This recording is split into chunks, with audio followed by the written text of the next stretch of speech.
ಶರ್ಮಿಳಾ ಅವರು ಸೂಸೈಡ್ ಮಾಡ್ಕೊಳ್ಳೋದಕ್ಕೂ ಅಪ್ಪನಿಗೂ ಯಾವುದೇ ರೀತಿ ಸಂಬಂಧ ಇಲ್ಲ.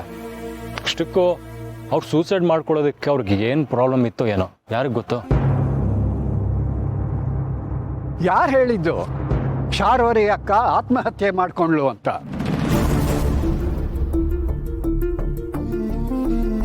ತಾತ ಏನು ಹೇಳ್ತಾ ಇದ್ದೀರಾ? ನಾನು ಶಾರ್ವರಿ ಅಕ್ಕ ಶರ್ಮಿಳಾ ಬಗ್ಗೆ ಸಾಕಷ್ಟು ಇನ್ವೆಸ್ಟಿಗೇಷನ್ ಮಾಡಿದ್ದು. ಆಗ ನನಗೆ ಗೊತ್ತಾಗಿದ್ದ ವಿಷಯಗಳು ಏನು ಅಂತಂದ್ರೆ,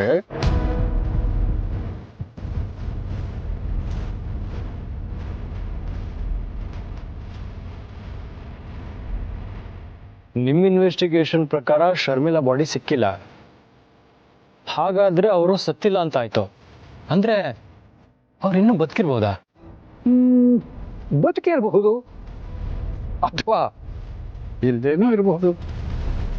ಅದೇ ಅವಳು ಬದುಕಿರಬಹುದಾ ಅಥವಾ ಇಲ್ವಾ ಅನ್ನೋದೇ ನನಗೂ ಸಂಧ್ಯನಿಗೂ ಅನುಮಾನ.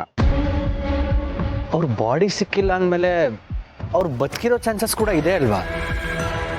ಅವರು ಬದುಕಿದ್ದಾರೆ ಅಂತಂದಮೇಲೆ ಅವ್ರನ್ನ ಹುಡ್ಕೋ ಪ್ರಯತ್ನ ಪಡೋಣ. ಅದು ಅಲ್ಲದೆ ಇದೆಲ್ಲ ನಡೆದಿರೋದು 20-25 ವರ್ಷದಿಂದ. ಅವ್ರನ್ನ ಎಲ್ಲಿ ಅಂತ ಹುಡ್ಕೋದು, ಯಾರನ್ನ ಅಂತ ಕೇಳೋದು? ಸಮರ್ಥ್ ಹೇಳ್ತಿರೋದು ನಿಜ. ಇಷ್ಟು ಹಳೇದೆಲ್ಲ ಯಾರು ನೆನ್ಪಿಟ್ಕೊಂಡಿರ್ತಾರೆ? ಇದೆಲ್ಲ ಟೈಮ್ ವೇಸ್ಟ್ ಅನ್ಸುತ್ತೆ. ಮೊದಲು ಪ್ರಯತ್ನ ಪಡಿ.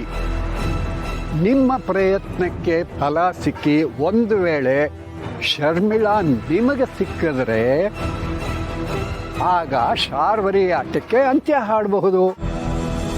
ತಾತ ಹೇಳೋದು ನಿಜ. ಈಗ ನಾವು ಶಾರ್ವರಿ ವಿಷಯ ಬಿಟ್ಟು ಅವಳ ಅಕ್ಕನ ಬಗ್ಗೆ ತಿಳ್ಕೊಳಕ್ ಟ್ರೈ ಮಾಡೋಣ. ಸರಿ, ಹಾಗೆ ಆಗಲಿ.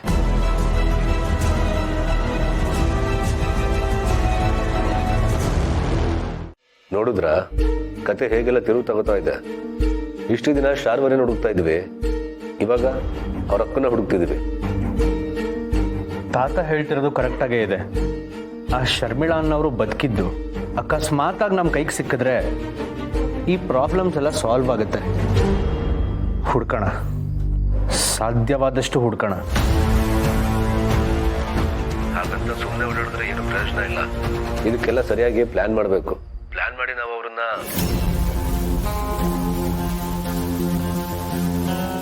ಏನ್ರು ಇದು ಇನ್ನು ಮಲಗಿಲ್ವಾ?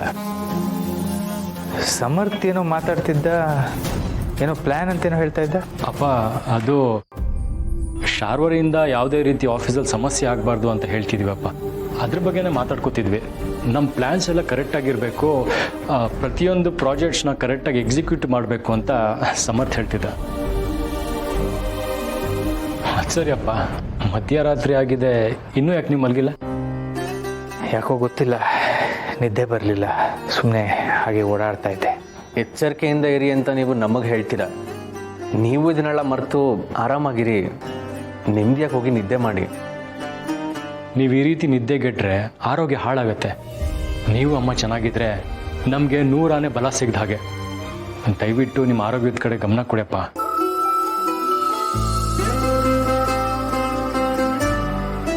ಸಾರಿ ಅಪ್ಪ, ನಿಮ್ಮ ಹತ್ರ ಸುಳ್ಳು ಹೇಳಿಬಿಟ್ರಿ.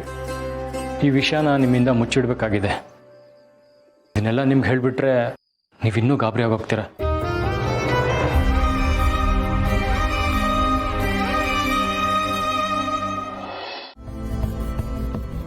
ನೀವಿಬ್ರು ಯಾಕೆ ಇಷ್ಟು ಬೇಜಾರು ಮಾಡ್ಕೊಂಡಿದ್ದೀರಾ? ನಾಳೆ ದಿನ ನಮ್ಮ ಮೀರಾ ಬೆಳೆದು ದೊಡ್ಡೋಳಾದ್ಮೇಲೆ ಈ ರೀತಿ ಮಾಡಿದ್ರೆ ಇದೇ ರೀತಿ ಬೇಜಾರು ಮಾಡ್ಕೋತೀರಾ? ಅದಕ್ಕೆ ಮೀರಾ ಪುಟ್ಟ ನಮ್ಮನೆ ಮಗಳು, ಅವಳು ಹೀಗೆಲ್ಲ ಮಾಡಿದ್ರೆ ಅರ್ಥ ಇರುತ್ತೆ. ಆದರೆ ಇವ್ರು ಯಾರದಕ್ಕೆ, ಇವ್ರು ಯಾಕೆ ಇಷ್ಟೆಲ್ಲ ಮಾಡಬೇಕು? ಅದರಲ್ಲೂ ಅಣ್ಣನಿಗೆ...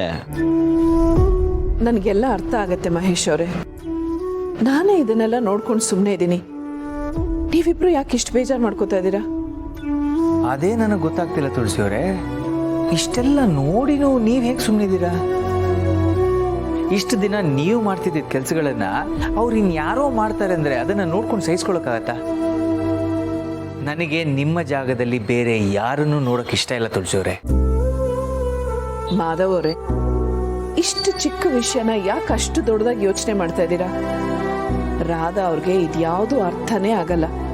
ಅವ್ರು ಗೊತ್ತಿದ್ದೇನೆ ಈ ರೀತಿ ಎಲ್ಲ ನಡ್ಕೋತಾ ಇದ್ದಾರೆ. ಅವ್ರದ್ದು ಮಗುವಿನಂತ ಮನಸ್ಸು. ಮನೆಯವ್ರು ಎಲ್ರ ಮೇಲಿರೋ ಕಾಳಜಿಯಿಂದ ಅವ್ರು ಈ ರೀತಿ ನಡ್ಕೋತಾ ಇದ್ದಾರೆ. ನಾವು ಅದನ್ನ ತಪ್ಪಾಗಿ ತಿಳ್ಕೊಳ್ಳೋದು ಬೇಡ. ಅಲ್ಲ ಅದಕ್ಕೆ ಗೊತ್ತಿಲ್ಲದೆ ಮಾಡ್ತಿದ್ದಾರೆ ಅಂತ ಉಸಿರು ಕಟ್ಟೋ ಹಾಗೆ ನಡ್ಕೊಂಡ್ರೆ ಹಿಂಸೆ ಆಗಲ್ವಾ? ಉಸಿರು ಕಟ್ಟೋವಂಥದ್ದು ಏನಾಯ್ತು? ಅವ್ರು ನಮ್ಮನ್ನೇನಾದ್ರೂ ದ್ವೇಷ ಮಾಡ್ತಾ ಇದ್ರೆ ಅಥವಾ ನಮ್ಗೇನಾದ್ರೂ ತೊಂದರೆ ಕೊಡ್ತಾ ಇದ್ರೆ ಹಾಗೆ ಹೇಳ್ಬೋದಾಗಿತ್ತು. ಅವ್ರು ನಮ್ಮೆಲ್ರನ್ನು ಪ್ರೀತಿಯಿಂದ ಕಾಣ್ತಾ ಇದ್ದಾರೆ. ಬೇಡ್ದಿರೋ ಪ್ರೀತಿ ಉಸಿರು ಕಟ್ಟುತ್ತೆ ತುಳಸಿಯವರೇ.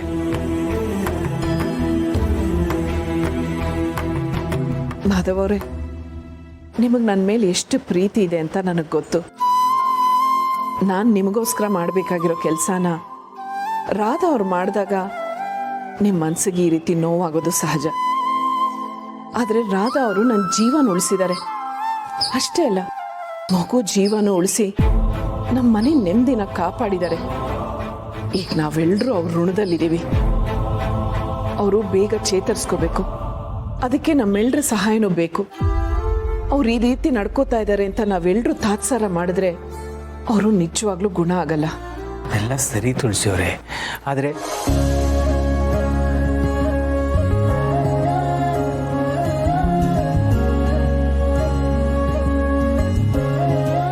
ಅಬ್ಬಬ್ಬಾ, ಅಣ್ಣನ ಹೇಗೆ ತಣ್ಣಗೆ ಮಾಡೋದು ಅನ್ನೋದು ನಿಮಗೆ ಚೆನ್ನಾಗಿ ಗೊತ್ತು ಅಲ್ವಾ? ಅದಕ್ಕೆ ಅಣ್ಣ ತಣ್ಣಗಾದ್ರೆ ನಾನು ತಣ್ಣಗಾಗ್ತೀನಿ, ಅದು ನಿಮಗೆ ಗೊತ್ತು. ತುಂಬಾ ಜಾಣ್ಮೆ ಇದೆ ಅದಕ್ಕೆ ನಿಮಗೆ.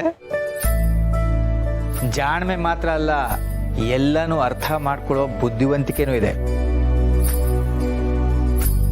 ನನ್ನ ಹೆಂಡತಿ ನನಗೆ ಬಂದು ಕುಂಕುಮ ಹಚ್ಚಿದಾಗಲೇ ನನಗೆ ಶುಭಾರಂಭ. ನಾನು ಅದಕ್ಕೋಸ್ಕರನೇ ಕಾಯ್ತಾ ಇದ್ದೆ.